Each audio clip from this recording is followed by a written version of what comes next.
yang hidupnya berkenan kepadanya. Apabila ia jatuh, tak sampai tergeletak, sebab Tuhan menopang tangannya.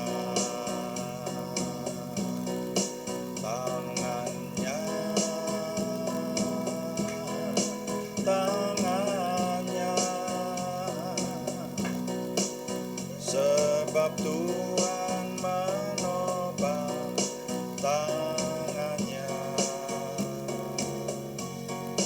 Apabila ia jatuh, tak sampai tergeletak, sebab Tuhan menopang tangannya.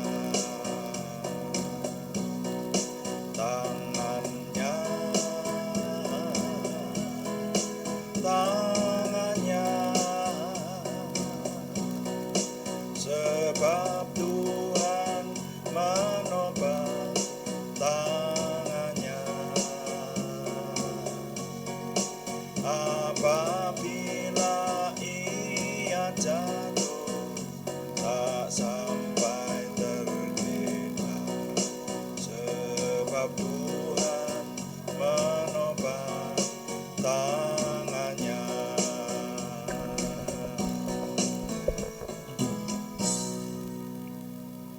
Kami mengucap syukur untuk malam hari ini. Kami menyerahkan doa malam ini tetap dalam perlindungan dan pimpinan Tuhan, sehingga semua yang kami kerjakan di hadapan Tuhan, baik penyembahan kami, perenungan kami akan firman Tuhan, dan melayani Tuhan dengan doa, semuanya menjadikan nama Tuhan dimuliakan dalam hidup kami. Ketika Tuhan kami muliakan, maka kami semua diberkati. Dalam nama Tuhan Yesus Kristus kami berdoa. Haleluya. Amin. Selamat malam Bapak Ibu, Saudara sekalian yang sudah bersama dengan kita di sini. Mari kita melanjutkan doa malam kita. Doa malam melalui online ini diadakan secara iman Kristiani dengan dasar kepercayaan kepada Tuhan Yesus Kristus, Yeshua HaMasyiah, Isa alaihi salam, Juru Selamat dunia dan Imam Besar Agung kami. Firman Tuhan yang didokumentasikan dalam kitab suci Perjanjian Lama dan Perjanjian Baru menjadi pegangan kami, menjadi pegangan kita sekalian. Nah, saudara sekalian, masih menjawab pertanyaan, hampir selesai ini, menjawab pertanyaan dari Ibu Wiwit di Ambarawa yang mengajukan pertanyaan mengenai salah satu pernyataan di ayat firman Tuhan yang ada di surat 1 Timotius. Ya. Nah, pertanyaannya adalah yang dimaksud anggur di situ itu komposisinya bagaimana? Lalu berikutnya bagaimana cara meminumnya dan bagaimana penjelasan mengenai firman Tuhan pada bagian ini. Nah, mari kita baca ulang. Saya ingin membaca ulang untuk kita sekalian. 1 Timotius pasal 5 ayat 23. Janganlah lagi minum air saja, melainkan tambahkanlah anggur sedikit, berhubung pencernaanmu terganggu dan tubuhmu sering lemah. Nah, sampai pada hari ini adalah yang ke-12 ini untuk menjawab pertanyaan Ibu Wiwit ini ya. Ini episode ke-12 atau ke-12 kali doa malam. Nah, kita sudah mendapati bahwa untuk memahami anjuran minum anggur ini, maka kita harus sungguh-sungguh mencermatinya, saudara, karena yang lalu juga sudah kita dapati bahwa untuk semakin memahami bagian firman Tuhan ini, kita harus menelusuri sedapat mungkin pengertian tentang anggur mulai zaman Alkitab itu ditulis, saudara. Dan ternyata ada banyak istilah di dalam Alkitab, baik Perjanjian Lama maupun Perjanjian Baru, yang nanti di dalam bahasa Indonesia diterjemahkan dengan kata anggur. Nah, ini yang mungkin sebetulnya pertanyaan dari Ibu Wiwit ini juga menjadi pertanyaan kita sekalian, bahkan mungkin lebih melebar lagi, bukan bukan hanya komposisinya bagaimana, meminumnya bagaimana, dan penjelasan ayat ini bagaimana. Masih ada pertanyaan lagi, kenapa minum anggur yang memabukkan itu malah dianjurkan di sini, sementara banyak keyakinan melarang minum anggur dan mabuk seperti itu, dan bagaimana penjelasannya dan sebagainya. Nah, kita sudah mendapati sekitar 10 kata di dalam perjanjian lama, saudara ya. 10 kata, yang 8 itu langsung menyangkut anggur. Jadi ada kata anggur di situ. Ya, ada yang hanya diterjemahkan anggur saja, tapi ada yang ditambahkan dengan keterangan tertentu. Ya, lalu kalau yang 2 itu bisa anggur, bisa bukan anggur. Itu. Jadi sudah banyak ini yang kita teliti. Nah, kali ini kita mencoba memahami dalam perjanjian baru, saudara. Di dalam perjanjian baru ternyata didapati ada kata yang kemarin itu sudah kita teliti ya di perjanjian baru ya. Ada kata oinos dan gleukos ya. Nah, sekarang ada kata oxos. Mari kita lihat dulu. Kata ini menunjuk kepada jenis minuman yang pada zaman dahulu dihasilkan dari peragian yang asam dalam anggur. Jadi oxos juga dapat dihasilkan dari jenis minuman keras yang lain, saudara. Ya, tapi yang populer itu rupanya dari anggur. Nah, pemakaian kata oxos ini antara lain ada di Injil Yohanes, ya. Injil Yohanes, mari kita baca di pasal 19 ayat 28 sampai 30. Saya baca untuk saudara. Injil Yohanes pasal 19 ayat 28 sampai 30. Sesudah itu, karena Yesus tahu bahwa segala sesuatu telah selesai, berkatalah ia, supaya genaplah yang ada tertulis dalam kitab suci. Aku haus. Di situ ada suatu bekas penuh anggur asam. Maka mereka mencucukkan bunga karang yang telah dicelupkan dalam anggur asam pada sebatang hisop, lalu mengunjukkannya ke mulut Yesus. Sesudah Yesus meminum anggur asam itu, berkatalah ia, sudah selesai. Lalu ia menundukkan kepalanya dan menyerahkan nyawanya. Nah, ini adalah kisah ketika Tuhan Yesus disalib itu ya, saudara ya. Jadi pada waktu itu sebelum yang kita baca ini, Tuhan Yesus diberikan minuman anggur bercampur dengan mur gitu, atau di bagian lain disebut minuman anggur dicampur dengan empedu. Nah, minuman ini adalah minuman yang sangat memabukkan, sehingga kalau diminum oleh Tuhan Yesus maka itu akan mengurangi penderitaannya di kayu salib itu. Nah, jadi rupanya ada orang atau mungkin prajurit gitu ya yang memberikan minuman itu kepada Tuhan Yesus, tapi itu tidak diminumnya. Kenapa? Karena minuman itu mempengaruhi otak ya, saudara ya, mempengaruhi saraf seperti itu, memabukkan. Nah, kalau orang mabuk kan dianiaya tidak begitu terasa. Makanya Tuhan Yesus menolak. Rupanya di situ Tuhan Yesus ingin menyelesaikan karyanya di kayu salib itu dengan normal sebagaimana mestinya. Karena kalau minuman yang dicampur dengan empedu atau dengan mur itu diminum, itu artinya kalau sekarang mirip dengan bius seperti itu, saudara ya. Itu tidak diminum oleh Tuhan Yesus. Nah, tapi akhirnya Tuhan diberi minuman yang lain, yaitu anggur asam ya. Di situ tadi dituliskan anggur asam.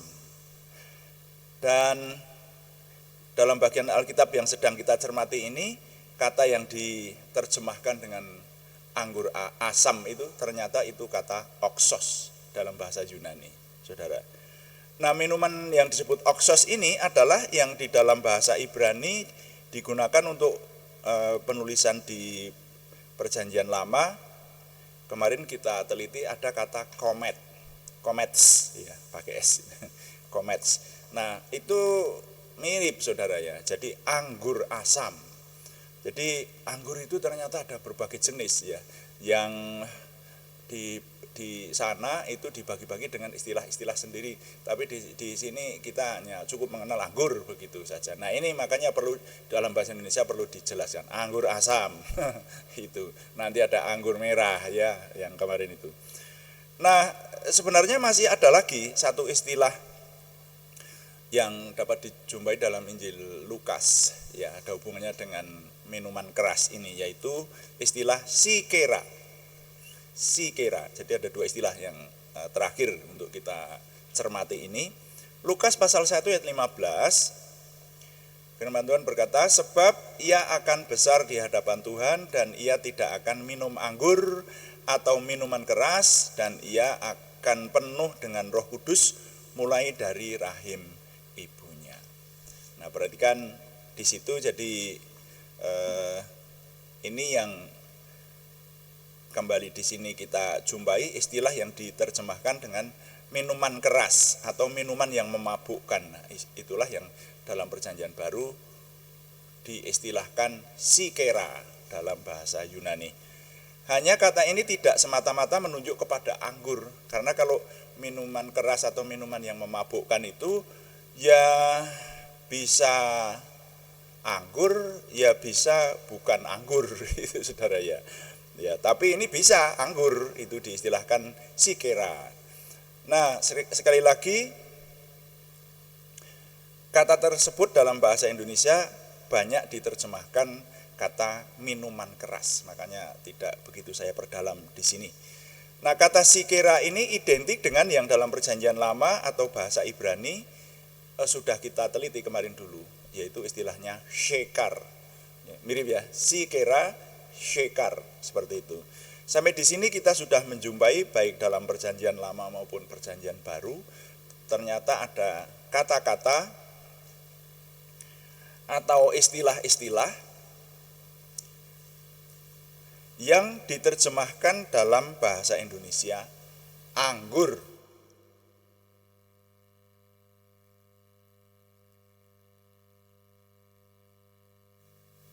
Nah, pemahaman ini akan membawa kita semakin mengerti kehendak Tuhan, saudara. Bahwa Alkitab ditulis dengan bahasa Ibrani dan bahasa Yunani itu bukan suatu kebetulan. Bukan suatu kebetulan. Kedua bahasa itu rupanya lebih memadai atau memiliki kelebihan dibanding bahasa lain di dunia. Itu saudara ya. Jadi rupanya dari sisi budaya, dari sisi kekayaan bahasa yang bersangkutan itu lebih memadai untuk menyampaikan kehendak Tuhan. Makanya kenapa Tuhan Yesus lahirnya di Timur Tengah, kok tidak di tanah Jawa misalnya, di Indonesia gitu. Ya karena itu bukan satu kebetulan, memang itu sudah direncanakan oleh Tuhan. Nah, Tuhan memilih menggunakan kedua bahasa itu untuk menyampaikan kehendaknya kepada dunia, bahasa Ibrani dan bahasa Yunani. Nah, jadi sekarang kita menjumpai pengertian tentang anggur itu bukan hanya sekedar minuman dari perasan buah anggur yang biasanya dikenal memabukkan, tetapi bahkan sampai saat ini kita sudah mengenal berapa ini? Belasan kata ya. Nah, coba ini. Dalam Perjanjian Lama saja 1 yayin, 2 tiros, 3 asis, 4 sobe, 5 memsah, 6 khamar, 7 shemarim, 8 khomets, 9 asishah, 10 shekar. Masih ditambah lagi istilah di Perjanjian Baru dalam bahasa Yunani ada 1 oinos, 2 gleukos, 3 oxos, dan 4 sikera. Sudah kita selidiki semuanya, saudara ya. Jadi sekarang kita mulai ditambah pemahamannya, kenapa ada anjuran minum anggur. Kita pahami dulu ada berjenis-jenis anggur seperti itu. Nah, sekali lagi semua istilah itu diterjemahkan ke dalam bahasa Indonesia dengan kata anggur. Ada beberapa kata yang diberi keterangan tertentu, tetapi banyak yang hanya dituliskan anggur saja. Jadi tinggal sedikit lagi akan sampai kepada jawaban lengkap untuk Ibu Wiwit. Masih ada terusannya. Ya, sampai di sini dulu ya. Tinggal sedikit lagi akan sampai kepada jawaban lengkap untuk Ibu Wiwit. Masih ada terusannya. Tuhan dipuji. Amin. Mari kita menaikkan doa syafaat kita, dan nanti kita juga akan berdoa untuk nama-nama untuk saudara yang masih perlu didoakan. Ada beberapa yang di rumah sakit, saudara, kita perlu berdoa bagi mereka. Kita memuji Tuhan, menyembah Tuhan dengan mengatakan supaya Tuhan menguduskan hati kita biar kita dapat berdoa dan menyembahnya. Haleluya. Terima kasih Tuhan. Haleluya. Amin. Kuduskan tempat ini untuk kami berdoa. Kuduskan hati ini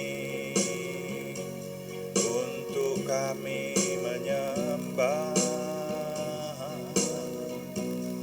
biar segala perkara ku serahkan padamu Yesus, dan Roh Kudus bekerja membimbing kami semua.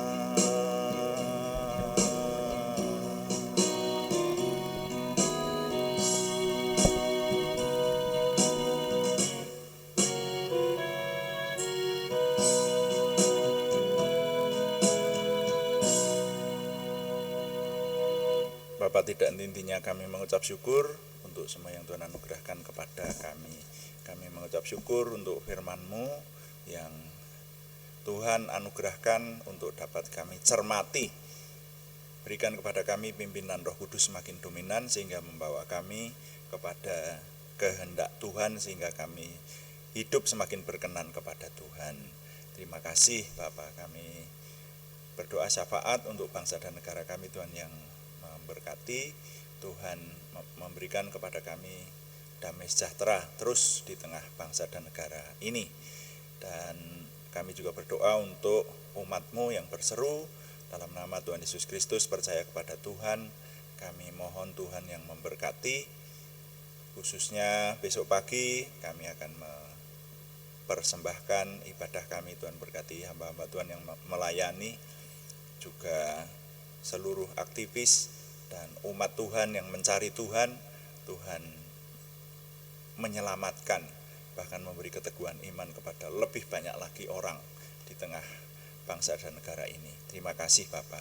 Sekarang izinkan kami juga berdoa Tuhan untuk nama-nama yang dalam minggu ini masih harus kami panjatkan dalam doa ini kepada Tuhan, khususnya yang membutuhkan kesembuhan dari Tuhan. Kami mohon Tuhan memberikan kesempurnaan kesembuhan. Kami berseru dalam nama Tuhan Yesus Kristus, Yeshua HaMasyiah, kepada saudara kami Aryati Wirawan, saudara kami Arni Setiawati, saudara kami Budi Suswanti, saudara kami Yohanes Sutarman, saudara kami Catur Opkis Prianti yang ada di rumah sakit, juga saudara kami Abraham Diamon Setiawati Nugroho ada di rumah sakit, semuanya di Purwodadi. Juga untuk saudara kami Ananda Alegio Panuwibowo, saudara kami Supriyanto di Salatiga, saudara kami Siti Rondia, saudara kami Cahyani Bagiowati di Semarang, saudara kami Tumbur Nainggolan yang ada di rumah sakit di Kudus, juga untuk saudara kami Kristiningsih Joko Widodo di Yogyakarta. Bahkan juga untuk nama-nama yang belum kami sebutkan lagi tetapi yang membutuhkan kesembuhan dari Tuhan, berdoa bersama kami, Tuhan yang memberi. Kami juga berdoa untuk pergumulan selain kesembuhan, yaitu pergumulan dari saudara kami Sri Purwati di Penawangan, saudara kami Yohana Asri Sabtorini di Kediri. Tuhan yang menjawab doa dan memberi terobosan baru, keberhasilan, sehingga pertolongan Tuhan nyata. Terima kasih, kami menyerahkan semua yang kami kerjakan, mohon Tuhan yang menolong dapat kami sempurnakan menuju kepada kesempurnaan Tuhan sendiri oleh anugerah dan kuasa Tuhan. Terima kasih Bapak, kami mengucap syukur dan kami menyerahkan saudara kami yang bersama-sama kami saat ini menyatukan hati melayani Tuhan, maka pelayanan kami berkenan kepada Tuhan. Kami yang melayani Tuhan, kami yang akan diberkati sesuai dengan janji-Mu. Terima kasih Bapak, kami mengucap syukur setiap hari Tuhan memberikan kepada kami kemampuan untuk semakin mengenal Tuhan melalui perenungan akan firman-Mu, melalui doa pagi dan doa malam kami, melalui ibadah kami semakin memiliki percaya diri bersama dengan Tuhan, semakin memiliki optimisme, antusiasme, semangat dan bergairah menyambut masa depan kami untuk menang bersama dengan Tuhan. Terima kasih, kami mohon Tuhan yang menyempurnakan doa kami oleh pertolongan dan pimpinan Roh Kudus, karena semuanya kami persembahkan dengan mantap percaya dalam nama Tuhan Yesus Kristus Juru Selamat kami. Haleluya. Amin. Demikian doa malam hari ini, saudara sekalian. Terima kasih kepada semua yang sudah mengikuti dan mendukung. Saudara berkenan masuk di kolom chatting dan memberitahukan kepada kami bahwa Anda bersama dengan kami, itu menambah semangat kami. Dan tetap kami mengharapkan dukungan Anda ya. Dalam setiap doa pagi dan doa malam, doa pagi dilaksanakan jam 5 pagi setiap hari Senin sampai Sabtu. Kalau doa malam pada hari yang sama pada jam 6 atau 18 waktu Indonesia Barat. Pada jam-jam tersebut saudara bisa mengikuti live streaming. Tapi kalau yang terlambat, saudara masih tetap bisa membuka renungan-renungan yang ada di channel kami. Kalau sudah memberikan subscribe, itu akan lebih mudah mencarinya, saudara ya. Terima kasih untuk semua dukungannya. Mari tetap berikan yang belum memberikan subscribe, terima kasih berkenan memberikan subscribe. Juga like, komen, dan share, bagikan pada teman-teman lain sehingga lebih banyak lagi yang diberkati bersama dengan kita. Selamat malam, Tuhan memberkati. Amin.